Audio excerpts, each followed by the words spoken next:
Ah là là. Macron disait, il me semble, je n'aimerais pas être un jeune en 2020.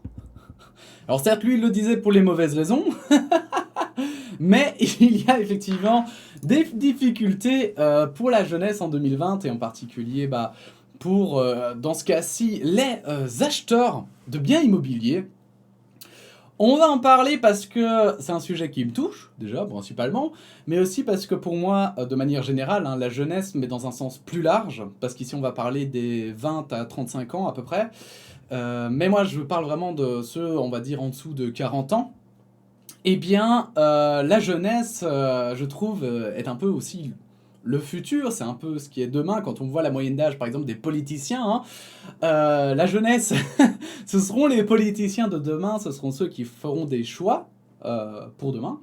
Et donc, je trouve ça intéressant d'en discuter, d'en parler, et j'ai trouvé un petit article qui parle des biens immobiliers. La difficulté croissante des jeunes à acheter un bien immobilier va favoriser la pauvreté dans les années à venir. Pour 2 tiers des jeunes de 21 à 35 ans, l'achat d'un logement relève presque de l'utopie. C'est ce qui ressort vendredi d'une enquête menée auprès de 2000 Belges à la demande du bureau de conseil Immotheker Finotheker. Je connais pas. Même avec un niveau d'éducation et un revenu élevé, la plupart des jeunes sont exclus de l'accès à la propriété, faute de ressources suffisantes pour pouvoir acheter leur propre maison.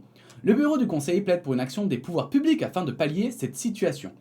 Parmi les jeunes de 21 à 35 ans, seuls 43% sont aujourd'hui propriétaires d'un logement. 64% des non-propriétaires estiment qu'il leur est actuellement impossible d'acheter un premier logement et 10% pensent ne jamais pouvoir se l'offrir. Alors moi je suis un peu... moi je suis dans les 64%, je ne peux pas m'offrir non plus de logement, mais c'est vrai que c'est... c'est tellement trash quand on voit les différents prix.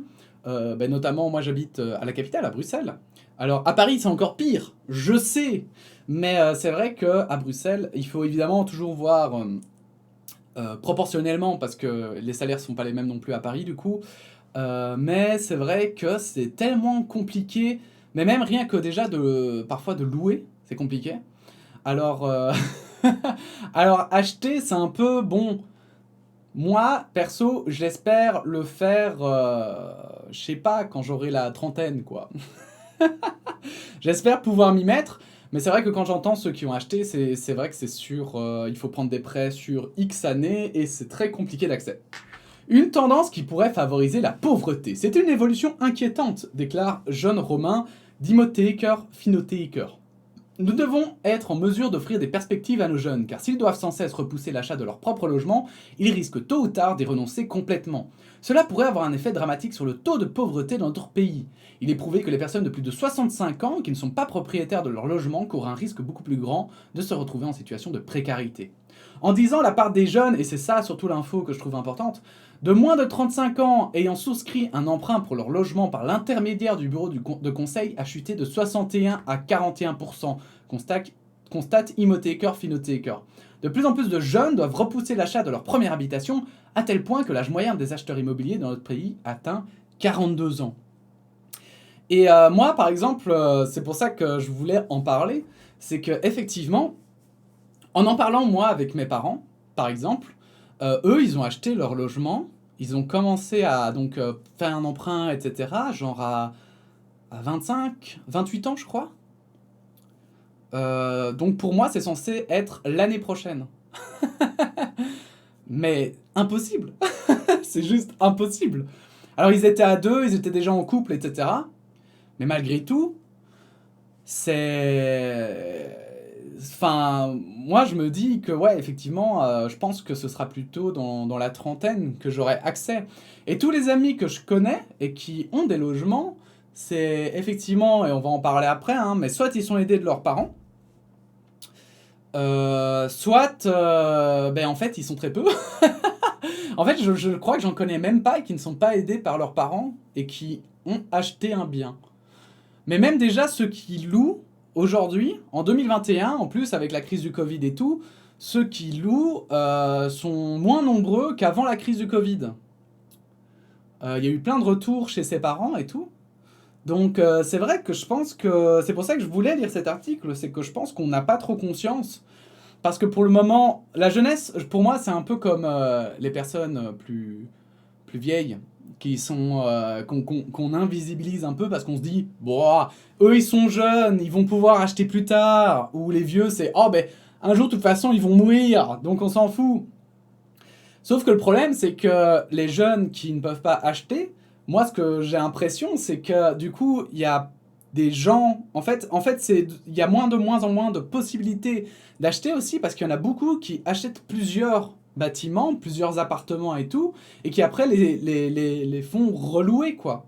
Et donc, en fait, quand on dit la moyenne c'est 42 ans, moi, j'ai plutôt l'impression aussi que c'est parce que justement ceux qui maintenant sont bien établis, donc ceux qui ont la 40, cinquantaine, commencent à acheter, au lieu d'acheter juste un bien, maintenant ils en achètent plusieurs. Et les jeunes, en fait, on a beaucoup moins de possibilités de pouvoir acheter, et donc les prix sont explosés, quoi. Record des prix.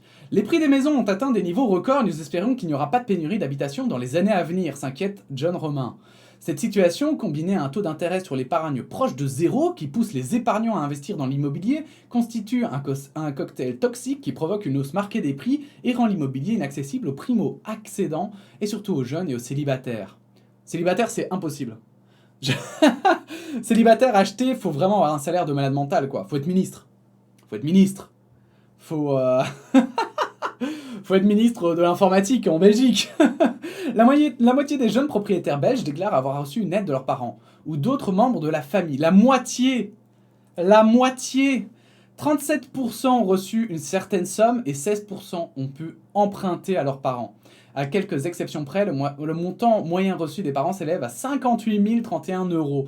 Mais vous imaginez, parce que moi, par exemple, mes parents, c'est impossible qu'ils me donnent 58 000 €.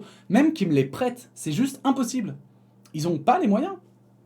Et je trouve ça même anormal, en fait, dans une société, que l'on compte sur les parents pour financer des jeunes adultes, en fait. Parce que là, c'est même pas leurs enfants, c'est des jeunes adultes. Et pour moi, c'est un gros échec par rapport à la société, parce que normalement... Enfin, moi, je trouve que ce serait logique, parce que d'aider le plus vite possible les jeunes, parce qu'un jeune qui a son propre appart, qui a son travail, qui est en fait indépendant, est un jeune qui pèsera moins lourd, je pense, sur la société dans le futur. Parce qu'il aura l'habitude d'être indépendant, il aura l'habitude de pouvoir se débrouiller seul. Et je pense vraiment que le fait de toujours avoir les parents sur le dos, de toujours se dire « mais putain, ouais, mais moi, mes parents m'aident, donc », plutôt que d'avoir l'État, quoi, et d'être vraiment face, seul, on va dire un peu, seul face à ses propres dettes, peut-être, ses propres emprunts, ses propres... Eh bien, je pense que ça crée quand même, chez nous, la jeunesse, ça crée quand même une espèce de dépendance malsaine, quoi. C'est qu'en fait, nos parents, ils doivent nous aider toute notre vie. Alors que normalement, il y a un moment donné où les parents, ils s'occupent de leurs enfants, et puis quand ils sont adultes, normalement, c'est à nous de faire notre propre voie. Et aujourd'hui, c'est très très difficile de faire ça, si t'as pas des parents qui ont un minimum de tunas, quoi.